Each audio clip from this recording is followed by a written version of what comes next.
So magandang araw mga kalapatids, ito ang inyong lingkod, The Finest World. Mag-update tayo sa loft na pinapagawa ng ating kaibigan. A few inches later.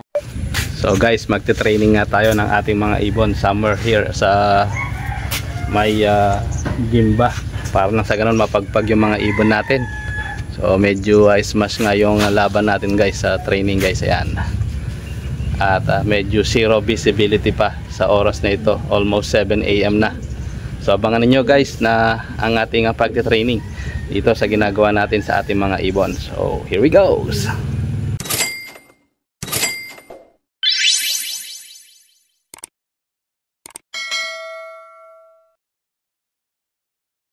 So di ba guys, masarap talagang mag-ibon lalo na't ganito ang uuwian ng inyong mga ibon. Abangan ninyo at gagawa ng pangalan ang J&H Father and Son. So nagseryoso na nga ang J&H sa kanilang pag-iibon at siguradong maganda na. Hindi lang sinunod ang sinabi ko, bugkos nag-upgrade na ng todo. So alam niyo naman, ayaw nang gumugulong ng taong ito, kaya't susunod na, abangan nyo ang susunod na kabanata ng ating J&H Father and Son.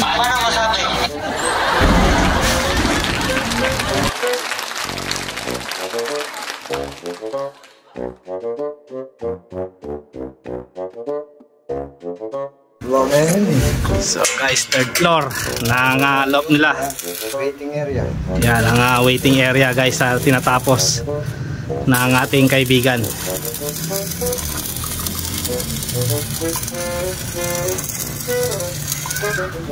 So para the best ang paghihintay sa ating mga birdie pag galing sa karera, at komportable din ang ating kaibigan kapag nagabang. So dito na tayo mag-vlog guys kapag nagsimula ng laban.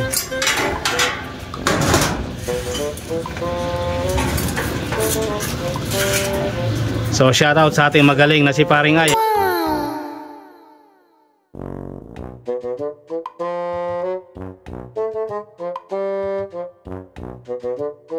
Layo tayo ng konti guys at baka matalsikan tayo ng mga metal debris ng kanyang pag-welding. So i-update ko kayo guys sa kaganapan ng loft nito ng ating kaibigan ng Father and Son J&H. One eternity later. So maulang umaga nga mga kalapatids at mag-road training tayo at ang destination natin ay sa Gimba, Nueva Ecija.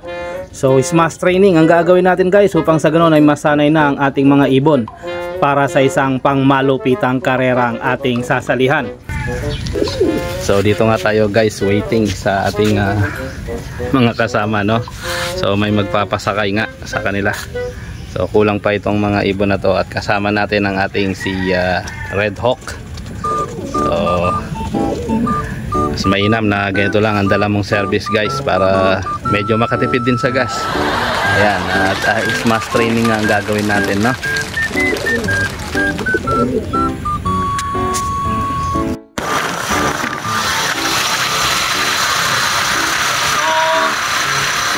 Proceeding paningin na tayo guys. Ayan, nakakalampas na natin dito sa Herona, no?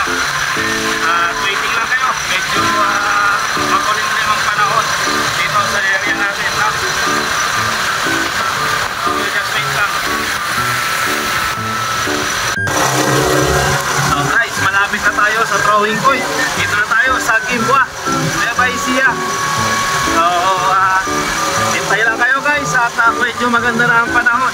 Pwede na nating bitawan ang ating mga ibon in just a couple of minutes. So nandito tayo sa Gimba, Nueva Ecija, nang sa ganon ay mapagpag ng ating mga ibon.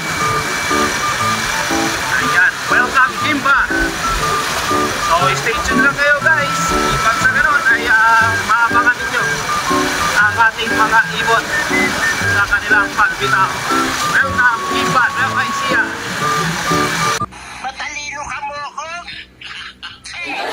So ayan na nga ang ating mga ibon guys at pinapahinga lang natin sila ng konti.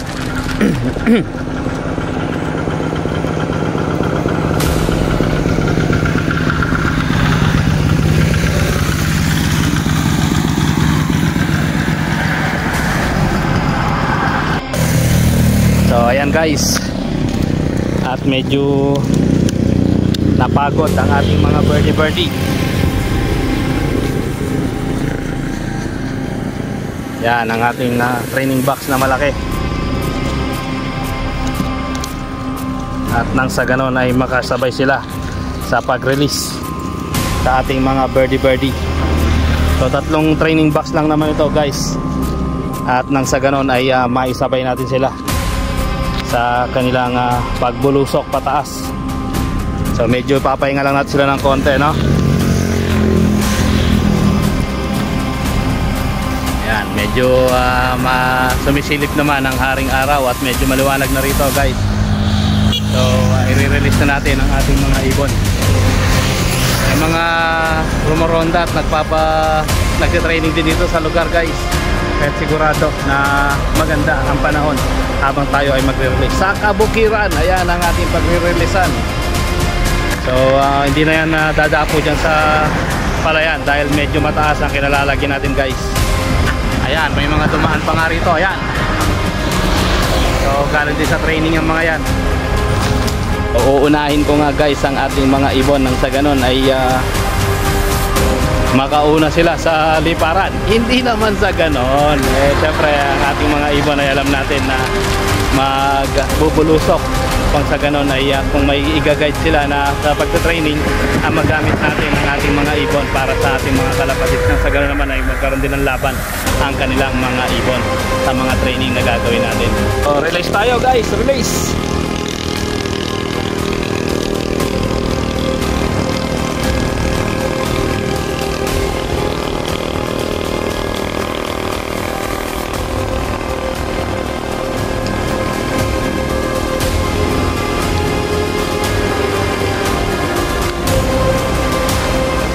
Sabay natin itong mga to.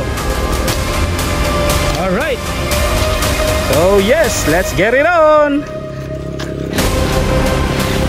Yan, nagkumahos.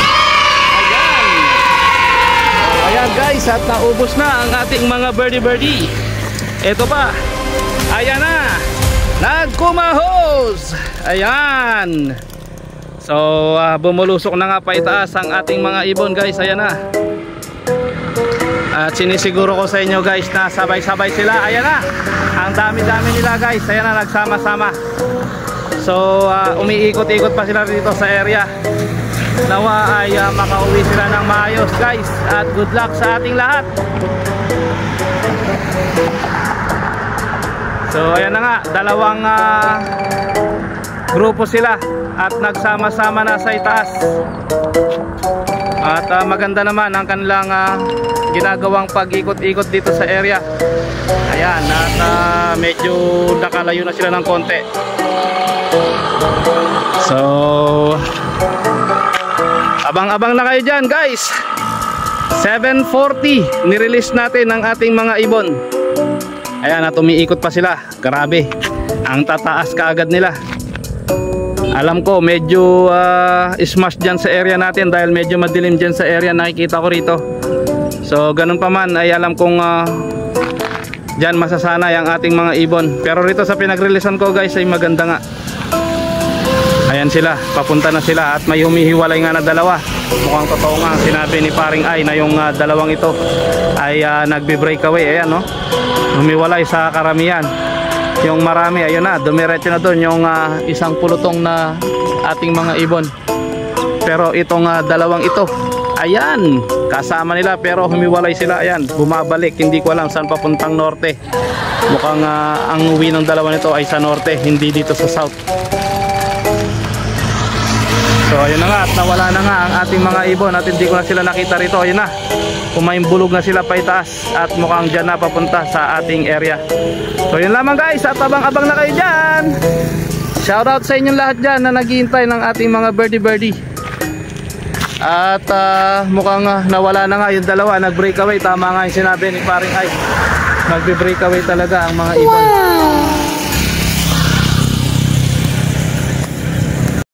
Meanwhile, Eto na nga guys. Ayan na nga ang kainan. Kalapati pa more. Ang lakas ng ulan guys at inabutan tayo. Buti nakasilong tayo rito.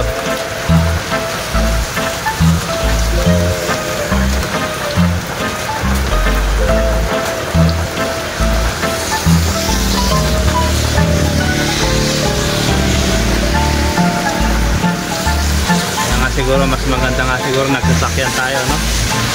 Hirap kapag naka-tricycle at naka-motor ka guys sa kapag umuulan. So tinan nyo naman, no? Dito pa lang ako sa bukana ng Victoria. Palabas pa lang ako ng Tarlac City guys, pero inaabot na tayo ng ulan. Zero visibility, nakauwi kaya ang mga ibon natin yan. So sana ay nandyan na yung mga ibon at ako'y nandito pa. Halos hindi pa ako nakakali sa throw point. Marami akong kasama rito guys. Ayan. Mabuti meron dito nga silungan.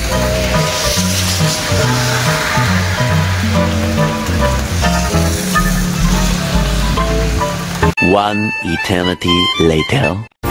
So good news guys, kompleto ang ating mga ibon. So ayan nga at mga basang-basa ang kanilang mga pakpak. So sa ganon ay talagang masasabi nating perfect at okay naman ang ating conditioning sa nila. So 10 out of 10 nga guys ang ating mga ibon sa Gimba, Nueva Ecija. So yun lamang guys ang ating link update sa mga oras na ito. At always choose to be happy and be courteous to others. And let the Lord God Almighty be the center of our lives. Bye for now and God bless. Basa. Lasa.